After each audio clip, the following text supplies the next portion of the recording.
এই যে দেখতে পাচ্ছেন এটা হলো সত্যিকারের ভালোবাসা। এদের মাঝে কিন্তু কোনো ধরনের স্বার্থ নাই, স্বার্থ ছাড়াই কিন্তু নিঃস্বার্থভাবে তারা ভালোবাসতেছে। গরুটার উপরে কি সুন্দর করে বাচ্চাগুলা কিন্তু ওঠানামা করতেছে, কিন্তু গরুটা বিন্দু মাত্র বিরক্ত হতেছে। ছাগলের বাচ্চাগুলা কি সুন্দর করে খেলা করতেছে আর গরুটা চুপ করে শুয়ে আছে। এটাই কিন্তু ভালোবাসা। ভালোবাসা সত্যিই মনে হয় পশুদের মাঝে সবচেয়ে ভালো থাকে, কিন্তু মানুষের মধ্যে ভালোবাসাটা একদমই থাকে না। কারণ পশুকে ভালোবাসলে তো পশু কখনো বেইমানি করে না, আর মানুষ তো সবসময় বেইমানি করে। দিন শেষে দেখবেন যে মানুষটাকে আপনি সবচেয়ে বেশি ভালোবাসবেন সেই মানুষটাই কিন্তু আপনার সাথে বেইমানি করবে। পৃথিবীতে সবকিছু চেনা গেলেও কিন্তু বেইমান চেনা যায় না, এটাই সবচেয়ে বড় কষ্টজনক। যদি বেইমান চেনা যেত তাহলে হয়তো কেউ কখনো কষ্টও পেত না, আর কোনো বেইমানের দ্বারা প্রতারিত হতো না। যাই হোক, দুপুরের দিকে আমার ভাতিজা আবার বায়না ধরছে ওকে নাকি নুডলস রান্না করে দিতে হবে। তো কি আর করার, বায়না যেহেতু ধরছে ওকে রান্না করে দিতে হবে। আর ও যখন যেটা বায়না ধরে ওকে কোনোভাবেও ম্যানেজ করা যাবে না, সাথে সাথে রান্না করে দিতে হবে। আর সবসময় বায়নাটা কিন্তু আমার কাছেই ধরে, ওর মায়ের কাছে তেমন একটা ধরে না। কারণ হলো ছোটবেলা থেকে ওকে আমি একটু বেশি ভালোবাসতাম আর বেশি আদর করতাম, এই জন্য সবসময় বায়নাটা আমার কাছেই ধরে। আর ওর মার কাছে গেলে ও একটু রাগারাগি করে, যার ফলে ওর মার কাছে তেমন একটা যায় না, আমার কাছে বেশি থাকে। আর ছোট বাচ্চারা যার কাছে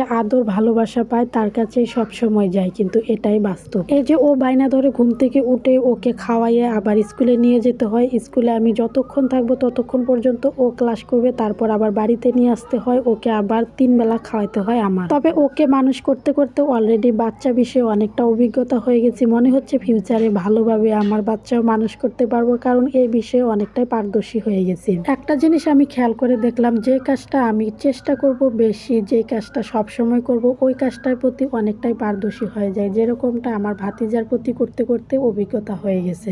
যাই হোক, ভবিষ্যতে যদি আদর্শ মা হতে পারি তাহলে হয়তো অনেকটাই ভালো হবে, সেটাই প্রত্যাশা করি। তো এখানে কিন্তু আমার নুডলসটা রান্না করা শেষ হয়ে গেছে, এখন প্লেটে নিয়ে নিচ্ছি, কারণ ও বাহিরে বসে আছে খাওয়ার জন্য। আর নুডলস কিন্তু গরম গরমই ভালো লাগে, ঠান্ডা হলে একদমই ভালো লাগে না। সবাই কিন্তু নুডলস অনেক পছন্দ করে, আমারও অনেক পছন্দ, আমার নুডলস খেতে খুব বেশি ভালো লাগে। সেই সাথে কিন্তু আমার ভাতিজাও খেতে অনেক পছন্দ করে। ও যতটুকু খেতে পারবে ওর প্লেটে ততটুকুই দিয়ে দিলাম। এখন ওর কাছে নিয়ে যাব, দেখবেন কতটা খুশি হয়েছে ও নুডলসটা পেয়ে। যেহেতু ছোট বাচ্চা খাবে এজন্য কিন্তু মরিচ পেঁয়াজ একদমই কম দিছি, আর ও ঝাল এত পছন্দ করে না, কম মরিচেই দিছি। তো ও বারান্দায় বসে বসে মোবাইল দেখতেছিল, তো ওর কাছে নুডলসটা নেওয়া মাত্র কিন্তু ও ভীষণ খুশি হয়েছে নুডলসটা পেয়ে। আসলে ছোট বাচ্চারা কিন্তু নুডলস অনেক পছন্দ করে, আর আমার ভাতিজাও অনেক পছন্দ করে। আর এদিকে আমার ভাবি বসে বসে কিন্তু মশলাগুলা ডলতেছে। যেহেতু রমজান মাস, তো টুকটাক কাজ করে কিন্তু সময়টা পার করতে হয়। আবার বসে বসে শাকগুলাও বেছে নেওয়া হচ্ছে, সন্ধ্যার দিকে শাক রান্না করা হবে। তো যাই হোক, আজকের মতো এখানে বিদায় নিচ্ছি। দেখা হচ্ছে আপনাদের সাথে নতুন কোনো ভিডিওতে।